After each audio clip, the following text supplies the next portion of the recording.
The sound of shattering crystal froze the entire dining room as my mother-in-law, Eleanor, lunged across the table, knocking the poisoned wine glass from her husband's hand just before it touched his lips.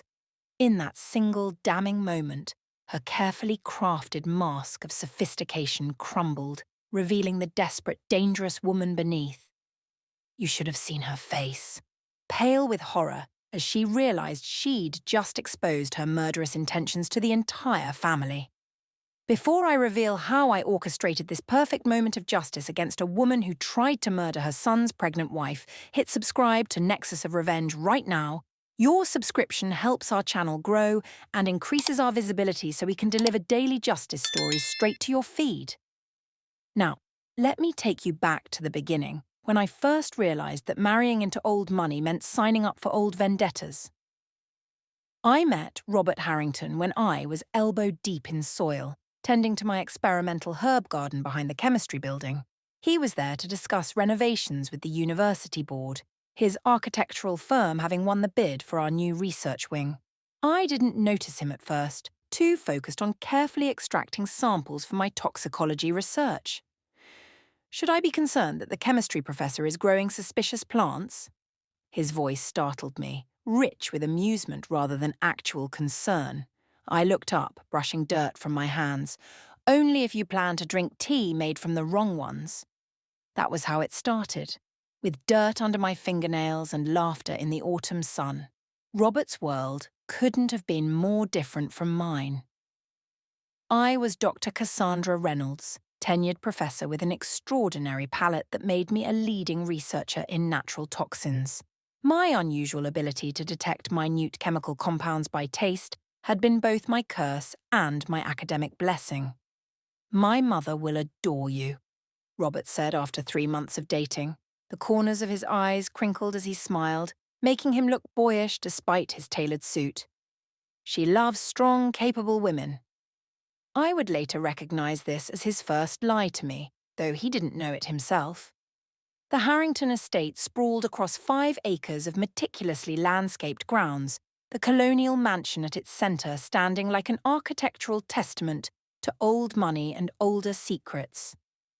Eleanor Harrington greeted me at the door herself rather than allowing staff to do it, a power move I recognized immediately. "So you're the chemist," she said, taking my hand in both of hers.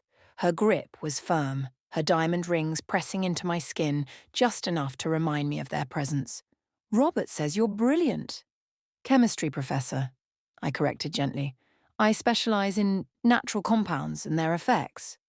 "Fascinating," she replied, with a smile that didn't reach her eyes. "We have quite an extensive greenhouse. Thomas indulges my botanical hobby." She gestured to her husband, who stood quietly in the background, watching our interaction with inscrutable eyes. That first dinner should have warned me.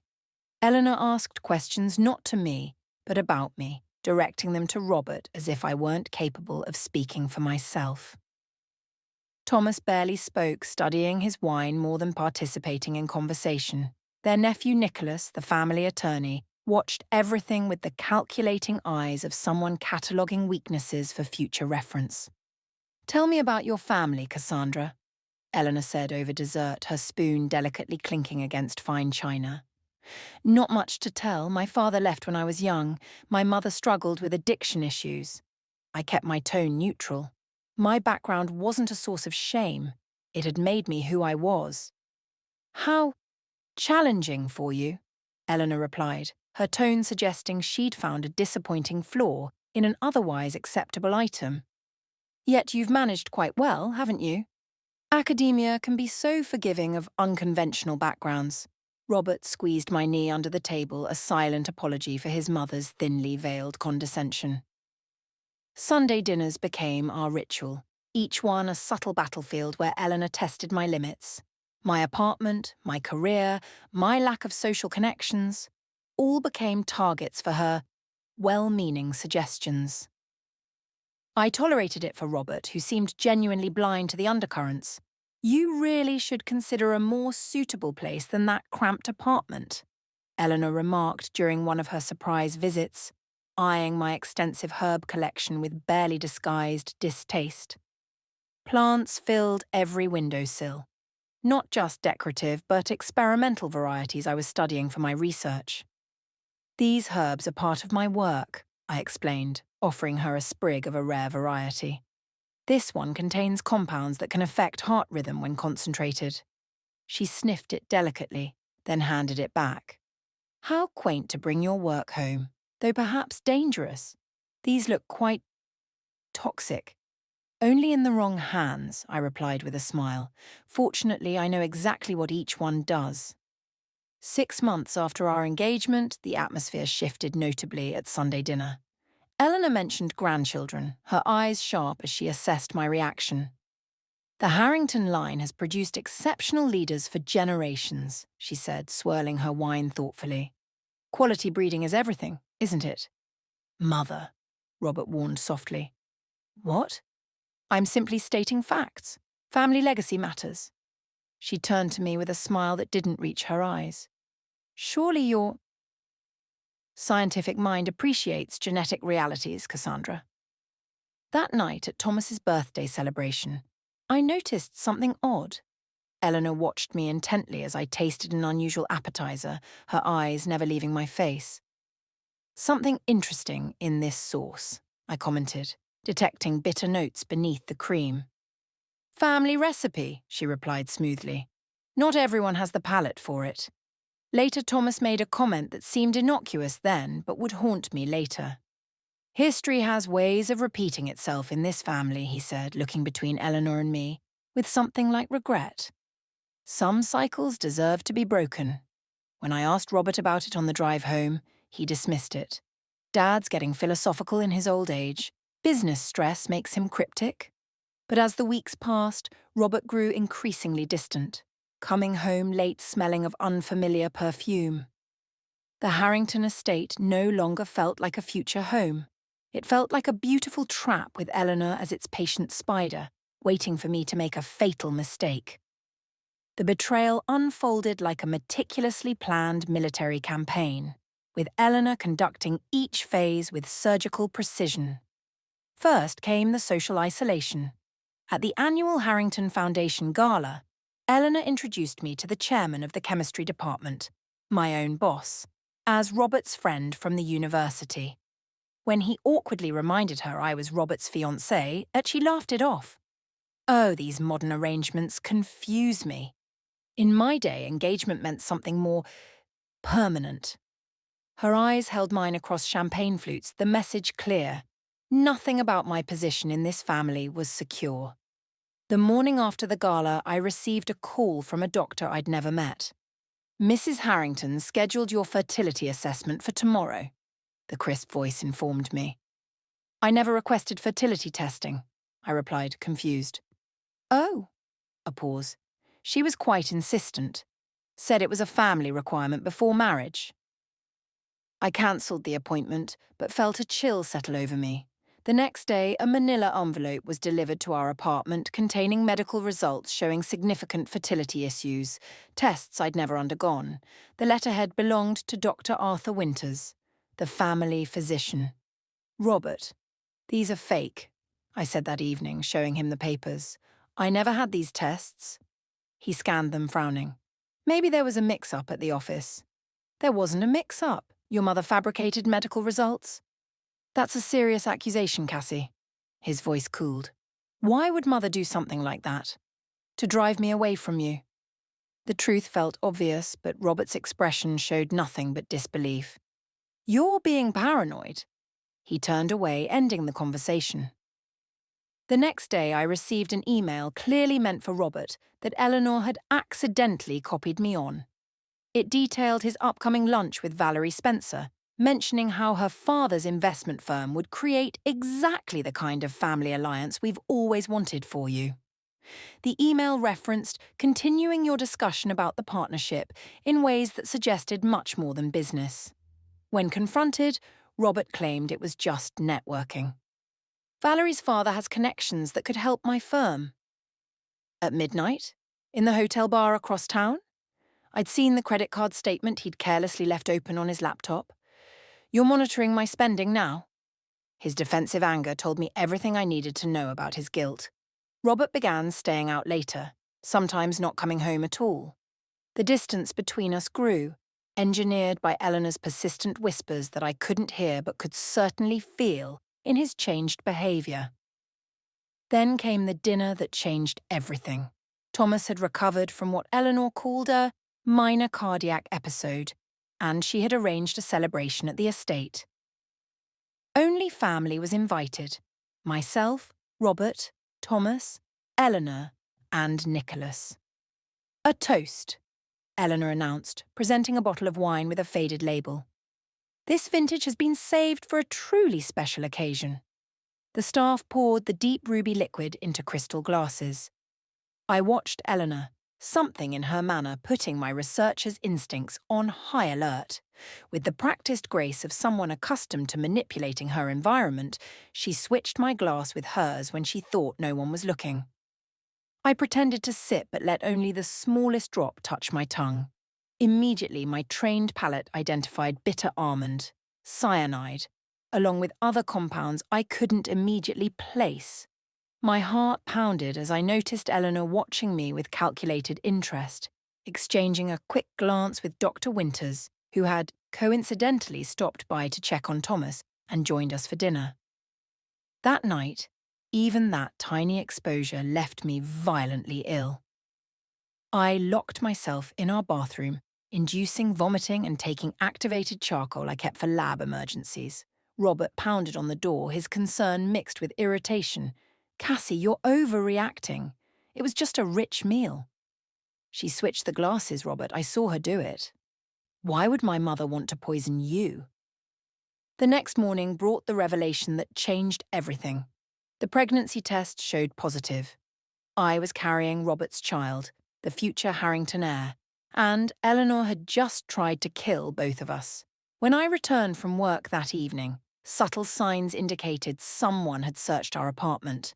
My drawers were slightly rearranged, papers minutely shifted on my desk. A thorough sweep revealed a tiny camera hidden in our bedroom bookshelf, positioned to view our entire bedroom. The confrontation with Robert that night revealed how completely Eleanor had poisoned his mind. "You're making things up," he accused after I showed him the camera. "Maybe you put it there yourself to create drama." "Why would I do that?" "Because you're jealous of my family relationships. You've always resented Mother's influence." I stared at this stranger wearing my fiancé's face. "Robert, I'm pregnant." Instead of joy, his expression clouded with suspicion. "Is it mine?" The question stole my breath. In that moment, I realized Eleanor hadn't just been trying to poison my body. She'd been systematically poisoning Robert's perception of me for months. The next day, my colleague Grace helped me run tests on a wine sample I'd managed to preserve. "Compound structure confirms cyanide derivatives," she said, looking up from the lab equipment in horror. "Cassie, this isn't just harmful, it's lethal in sufficient quantity." Later that week, Nicholas approached me in the university parking lot, his usual smirk replaced by genuine concern. "You should know there was another woman before you," he said quietly, glancing over his shoulder. "Robert's college girlfriend. She experienced a similar illness after a family dinner. When she recovered and threatened to go to the police, she had a fatal car accident the next day." Thomas's cryptic comment about history repeating itself suddenly made horrifying sense. "Why tell me this?" I asked. "Because I've been keeping records." Nicholas handed me a flash drive. "Bank transfers, medical reports, private investigator receipts. I've been documenting everything, just in case." That night, as I lay beside the man I loved but could no longer trust, I placed my hand over my stomach, where our child grew, and made a decision. Eleanor Harrington had created the perfect enemy. A chemistry professor with specialized knowledge of toxins, nothing left to lose, and now everything to protect. The university laboratory felt different at 3 a.m., sterile and silent, except for the soft hum of equipment. I sat surrounded by research papers, chemical formulas projected on my computer screen beside the files Nicholas had provided. Evidence of Eleanor's methodical destruction of anyone she deemed unsuitable for her son.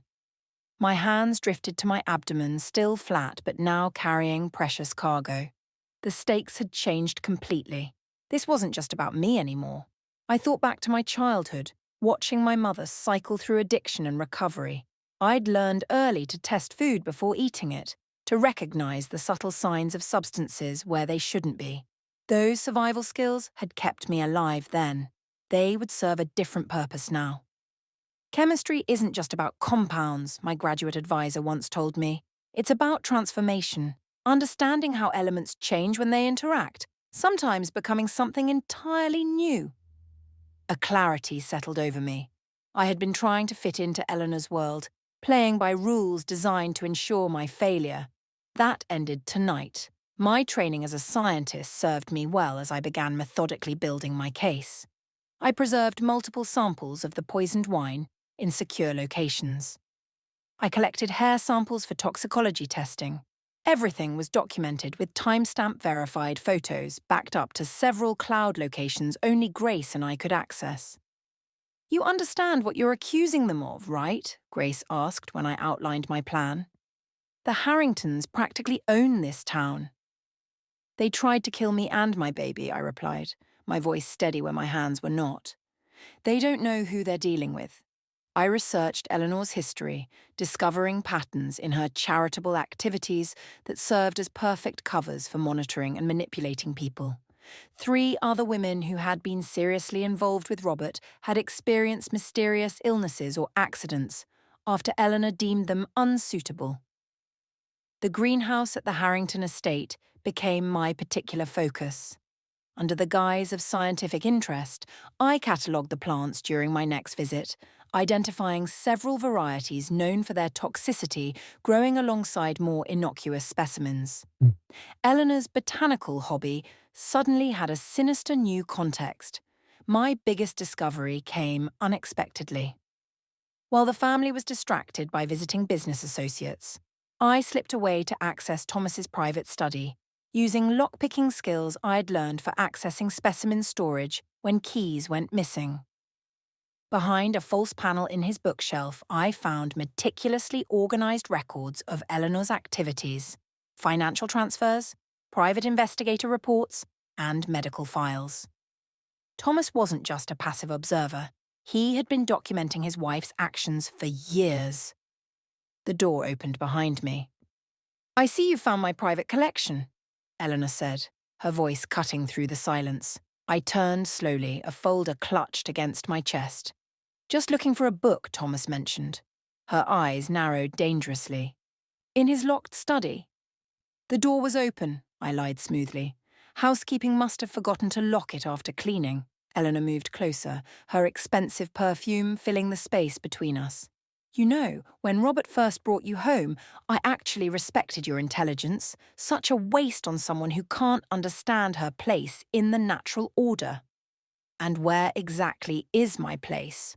"Not in this family," she replied coldly. "Certainly not carrying a Harrington heir."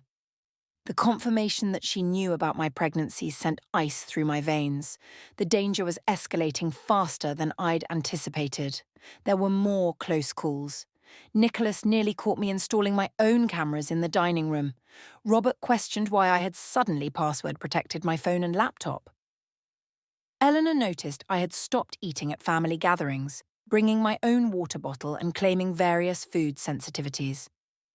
In my lab, I worked on creating a compound that would mimic the effects of Eleanor's poison without causing permanent harm. Something that would produce similar sensory properties and mild symptoms like flushing and elevated heart rate, but nothing truly dangerous. Each night I documented new evidence, constructed timelines, and built contingency plans with the same methodical precision I applied to my research. This wasn't just revenge I was planning. It was justice, protection, and the systematic dismantling of a toxic legacy that had claimed victims long before me. Family isn't just about blood. It's about trust. And once that trust is poisoned, the relationship is forever changed. What would you do if someone you called family tried to eliminate you from their lives this way? Like this video if you believe protecting yourself isn't just a right, but a responsibility, and comment where you draw the line between forgiveness and self-preservation. Now, let me show you how I turned Eleanor's weapon against her. My lab became my sanctuary and our arsenal, the place where chemistry would become justice. After hours, when the building stood empty, I meticulously synthesized a compound that would mimic the bitter almond taste of cyanide but would cause only temporary symptoms, enough to create the appearance of poisoning without actual danger. I created multiple backups of all evidence. Grace held one set, my attorney another. A sealed package went to a journalist friend with instructions to open if I didn't check in weekly. I left nothing to chance.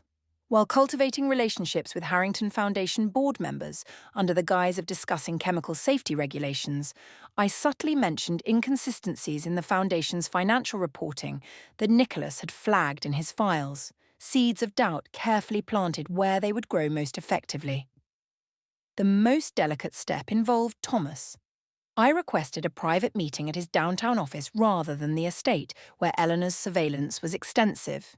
"I know you've been documenting Eleanor's activities," I said without preamble, placing photos of his secret files on his desk.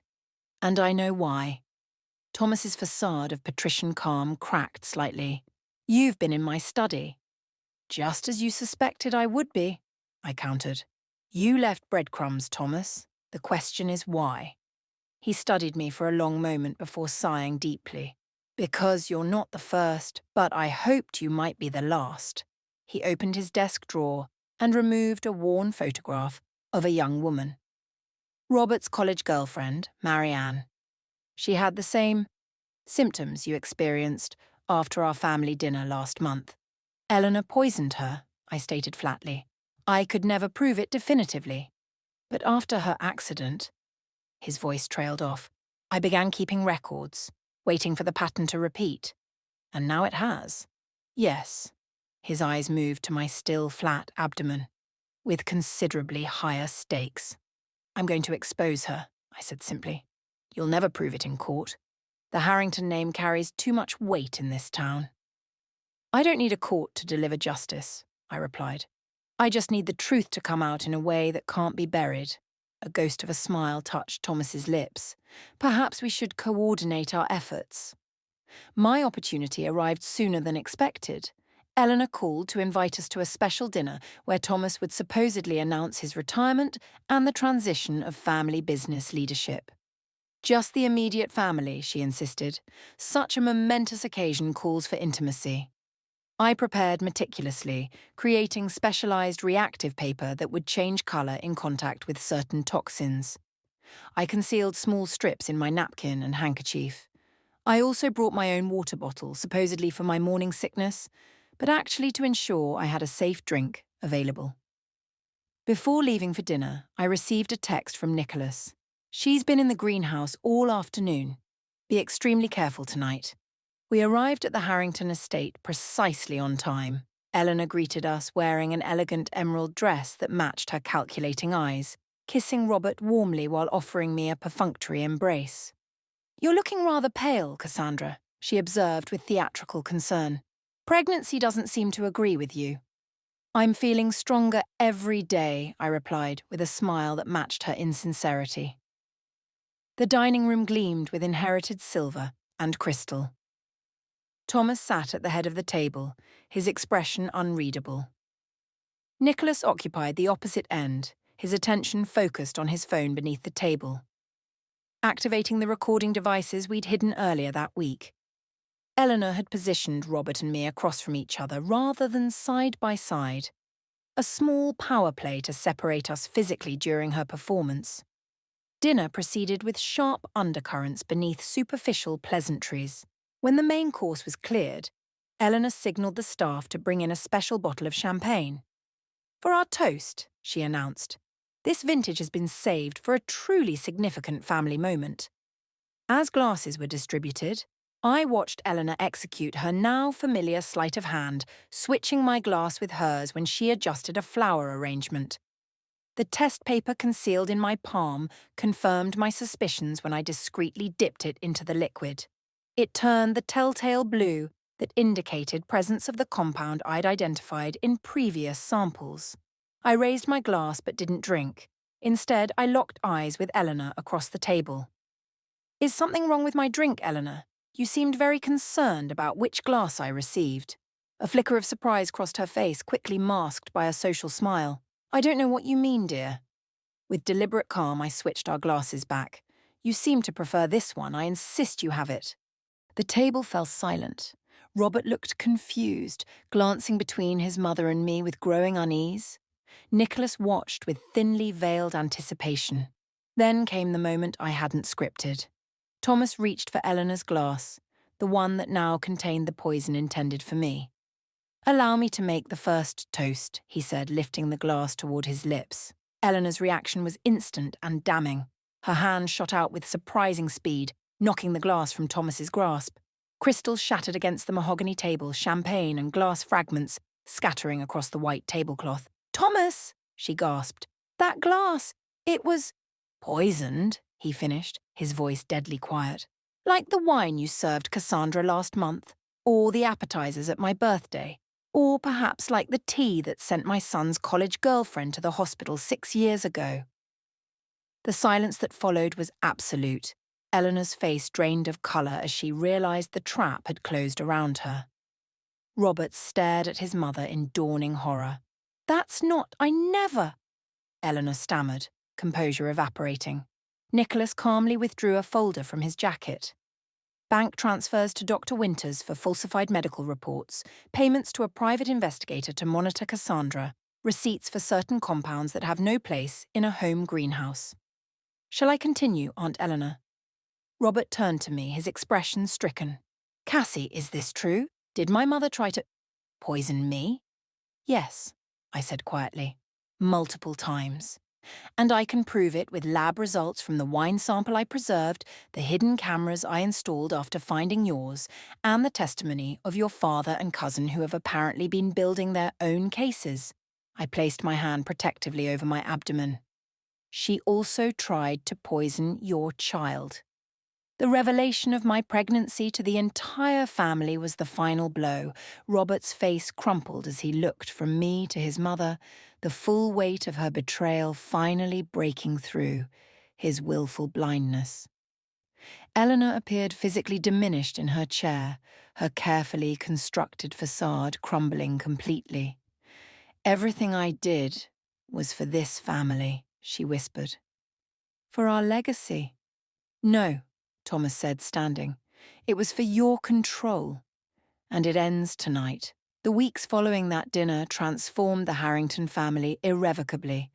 Eleanor was removed from the family home pending a full investigation. The family doctor confessed to his role in falsifying medical reports when confronted with evidence of financial kickbacks.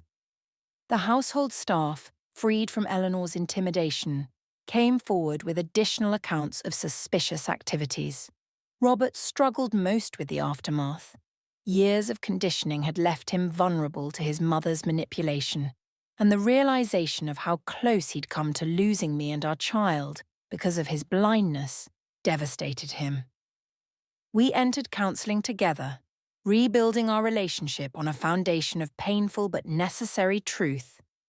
"I don't know if I can ever make this right," he admitted during one particularly difficult session. "I failed you completely." "You were her first victim," I reminded him. "She spent your lifetime preparing you to accept her version of reality." Shut. Thomas underwent his own transformation, emerging from Eleanor's shadow to take responsibility for his years of passive complicity. He stepped back from direct business control, but took an active role in restructuring the family foundation to ensure transparency and ethical governance. "I want my grandchild to inherit something worth having," he told me, his hand tentatively reaching toward my growing belly. "Not just wealth, but integrity."